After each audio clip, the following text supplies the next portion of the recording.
Hello students, how are you all? I hope you all are doing good. Children, as you all are aware that we were doing chapter 14 water, and in this chapter till now we have finished with what is the importance of water, how water is useful for all living organisms, different uses of water. After that we have done different sources of water like rainwater, which is the purest natural resource of water, then groundwater, surface water we have done, and then we have done sea water, which is like our earth is consist of three-fourth of water, but most of the water we will find it out in seas or ocean, which is saline and is of no use, but that is not getting wasted since that water get evaporated from sea and ocean and goes into atmosphere. Again it will come on earth in the form of rainwater, which is one of the purest form of water only. Then we have done three states of matter as well as water, solid, liquid, gases, and how water differently exists in these three states, how it interchanges among, like how solid form of water, which is ice, goes into liquid form of water, that is water itself, then it will goes into gaseous form. Then today we are going to do about water cycle. Water cycle, now if we understood this change, like ice changes into liquid water, then when we heat it, it will changes into water vapor, which is gaseous form of water, and that only we will be finding it in water cycle. Now what in water cycle, what happened, water changes its states, like water from different resources get evaporated, goes into atmosphere, there it is going to condense, then get precipitate on the earth in the form of water or snow. So water cycle, what is the importance of water cycle? First of all, what is water cycle? The continuous circulation of water in nature is called water cycle. Now water changes its states and continuously moves from earth to the atmosphere and from the atmosphere back to the earth again. This continuous circulation of water in nature is called water cycle. Water water changes its states. Water changes its states and and continuously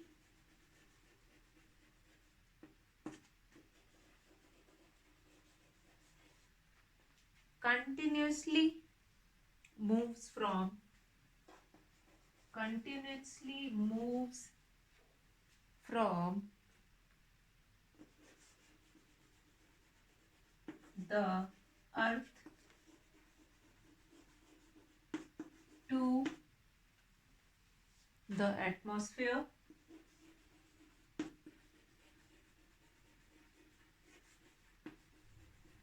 and from from the atmosphere and from the atmosphere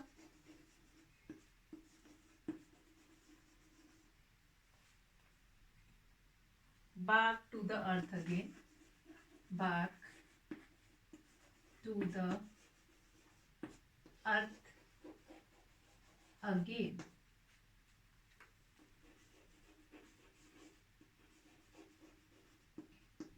Now what we have written, water changes its states from its states and continuously moves from the earth to the atmosphere and from the atmosphere back to the earth again. This continuous circulation, this continuous circulation, this continuous circulation of water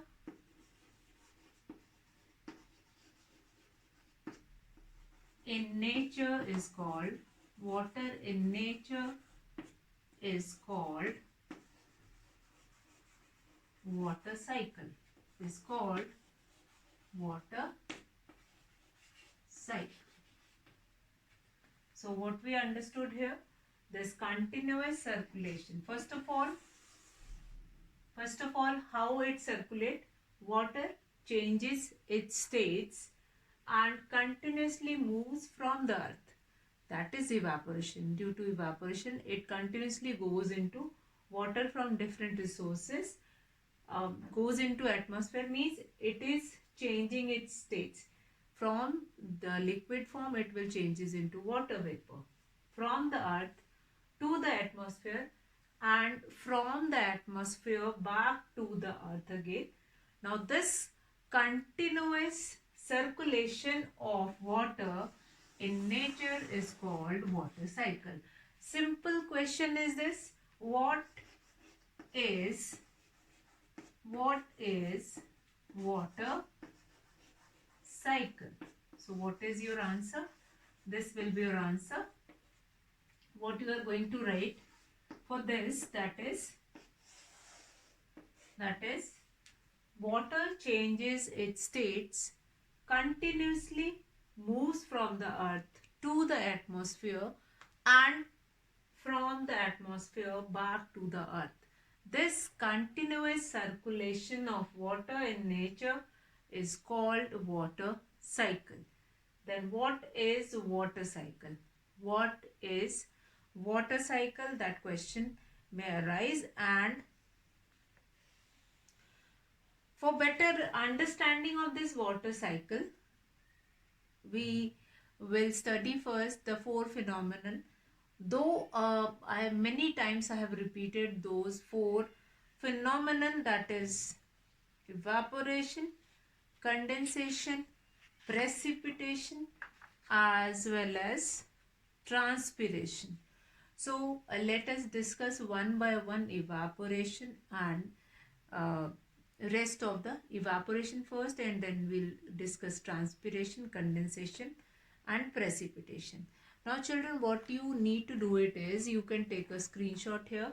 What is water cycle? The question may be asked in this simple way is, or define or illustrate water cycle, so that you can write.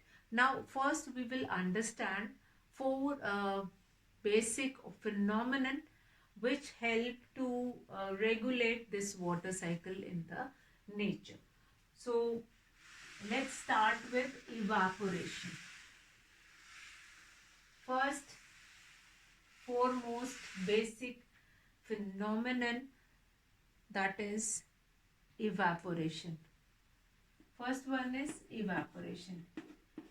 If you need to understand water cycle, you first of all you need to understand these basic phenomenon. Evaporation is what? Water from water bodies such as oceans, lakes, rivers and ponds evaporates due to the heat of the sun. The water vapor rises and mixes with the air. Plants, so evaporation, that is there. Now plants release excess water in the form of water vapor through stomata, which is present in the leaves by a process called transpiration. So and moving air also helps to evaporate water faster.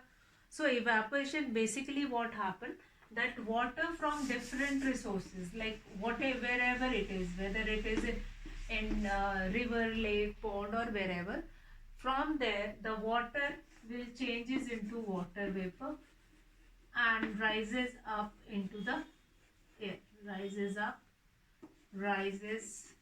up into air.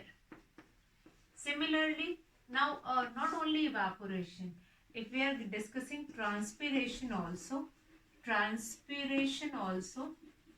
Now, transpiration is the process by which or through which, transpiration is a process through which the plants are going to release excess water which is present inside it.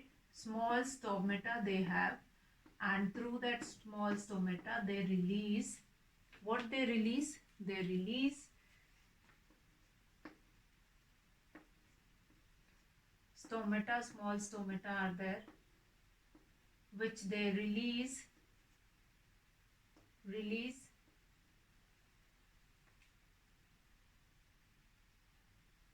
water, excess water, which is released through stomata, excess water which is released through stomata.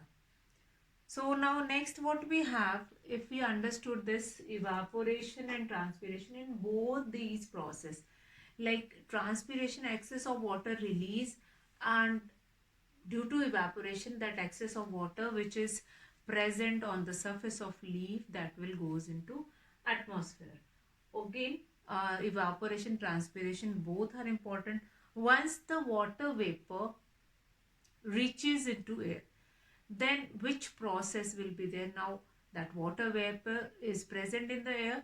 Now what we need to do it is, now as water vapor rises up into the air, it will condense. Water vapor rises up in the air, it will condense, and then join with each other. Water vapor from water bodies and plants get mixed with air. When the sun heats the surface of earth, the air above the ground gets heated. The air expands on heating and therefore becomes lighter and rises up. It cooler above in the atmosphere. And similarly what happened, like the water vapor which is present in the air, condensation, water vapor which is present in the air condenses on dust and smoke particle to form tiny droplets of water. As they rises up, they'll get cooled down and they will become heavier. Heavier water vapors, they are going to join with each other and coming on the earth or forming water droplet. Now these droplets of water stick together to form clouds, which consist of billion of tiny water droplets that remain floating in the sky. So small water droplets which keep on floating in the sky, that is condensation. Third process which is very important, condensation. If the water vapor does not condense, for example, in the season of, in summer season, it will take a lot of time to get condensed. The water vapor which rises up, they take a lot of time to get condensed over there. So that is why only you find it out that in summer season rains does not come easily, but once the rainy seasons came, then they'll get, since humidity or moisture is already present in the air, so they'll condense faster and become heavier and come on the earth in the form of rain. Now when coming on the earth in the form of rain, that is precipitation. That process is called precipitation. Precipitation,